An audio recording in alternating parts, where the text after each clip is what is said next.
Good morning, and thank you for joining us today as we examine 1 Samuel chapter 2. Today we are going to look at some lessons that follow up on the text that we read yesterday. And as you come into chapter 2, we talked about the fact yesterday that it really divides up into two parts in many different ways. You have the first 11 verses or so, which are really the conclusion of what takes place in chapter 1 with Hannah's prayer of thanksgiving when she hands Samuel back over to the priests. And then you have the remainder of the chapter, which shows the wickedness of some of those priests when it comes to their service to God. So let's take just a couple minutes today and examine a few lessons that we need to see and some things that we need to learn from 1 Samuel chapter 2. First of all, when you are examining this chapter, we need to learn that Hannah did exactly what she said she would do. And Samuel is going to be handed over to Eli to serve in the ministry of the Lord. In chapter 2, verse 11, it says, Then Elkanah went to his house at Ramah, but the child ministered to the Lord before Eli the priest. Hannah had promised that if God gave her a son, that he would be one who would serve before the Lord. He would be given over to the Lord, as we talked about in chapter 1. And as we come into chapter 2, that is exactly what Hannah does. She gives him over to the service of the Lord. And he is going to serve before Eli the priest. It is generally estimated that at the time that Eli is going to receive Samuel, Samuel is probably about 5 years of age at this point. And for the rest of his time growing up, he is going to be growing up in the household of the priest to learn how to serve God. Now, as we're going to see in chapter 2, in the remainder of the chapter, he's not going to learn it from the excellent examples of Eli's sons who are serving as priests there in Shiloh. But instead, he is going to be one who is going to have that knowledge and that understanding gained through his reverence for God and his desire to serve God. And the indication is that Eli would have taught him and trained him, at least in a better way than what he did his sons when it comes to their attitudes. But we see here in chapter 2 the beginning of Samuel's service.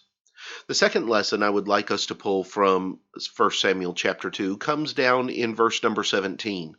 As we read concerning the things that took place with Hophni and Phinehas in the way that they were mistreating the sacrifices, we find this statement at the end of verse 17. Therefore the sin of the young men was very great before the Lord, for men abhorred the offering of the Lord. Hophni and Phinehas are stealing from the people as they come to offer their sacrifices. It's described there in verses 12 through 17. But at the same time, what it is that they are doing is they are breaking the laws that God had set in place as to what was to be taken for the priests. With each sacrifice that was brought in, God talks about in the book of Leviticus that there are certain segments of that sacrifice that are set aside as the payment for the priest, or as the means for the priest to be able to take that offering and to be able to use it for their own food purposes, because obviously if they're spending all day offering sacrifices, they don't have time to farm or to herd sheep or things of that nature. So it was meant to be a means of sustaining the priests. But Hophni and Phinehas, instead of going through that process the way God had commanded, decided that they were just going to take whatever it was they wanted and nobody could stop them. Because of this, it brings the people of God to a point where they abhorred the offering of the Lord.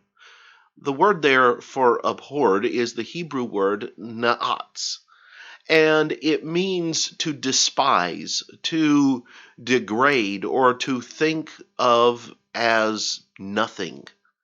They absolutely despised bringing their offerings to God. And so Hophni and Phinehas have turned this from being something that was good and positive and helpful and powerful into being something that people could not stand even being in the presence of. They did it because they had to by commandment, not because they wanted to or because they got any pleasure out of it.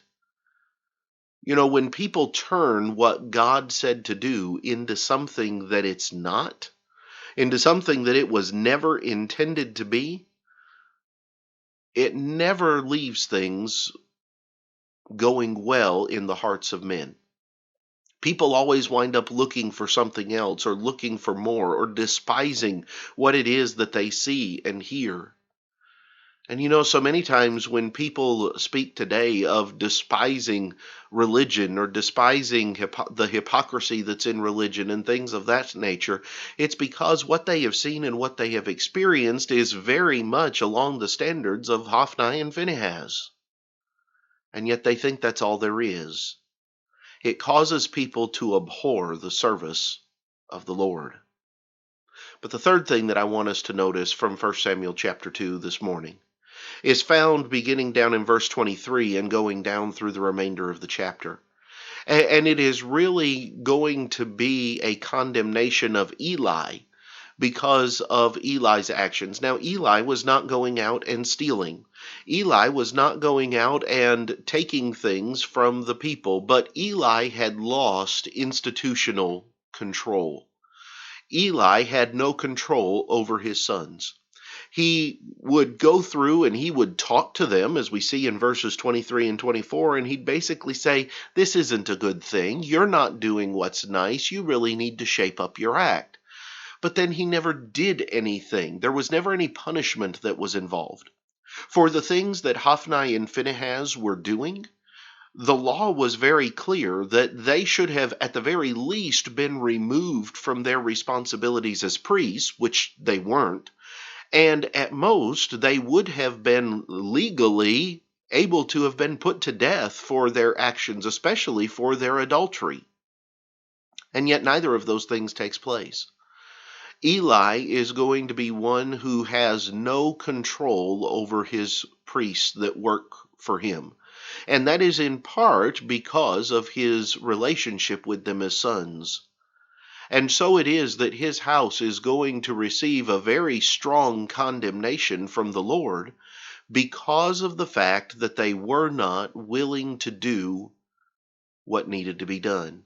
And Eli was not the leader that he needed to be. God expects those who are leaders to lead not just his people, but to lead their families as well. It's one of the reasons why there are some of the qualifications that are found when it comes to the New Testament about leadership, is because God wants men who have integrity and who are going to be those who are going to not give their children and their families special privileges and a way out that they wouldn't give to others in the same boat. Eli does that here. And it's going to cost not just Hophni and Phinehas, it's going to cost Eli's entire family dearly. These are some of the things that I've noticed in 1 Samuel chapter 2. I hope that they are things that are beneficial to you. Lord willing, we will come back and we will examine next time the beginning of 1 Samuel chapter 3, and next time we will come back and read that text. But until then, have a great day.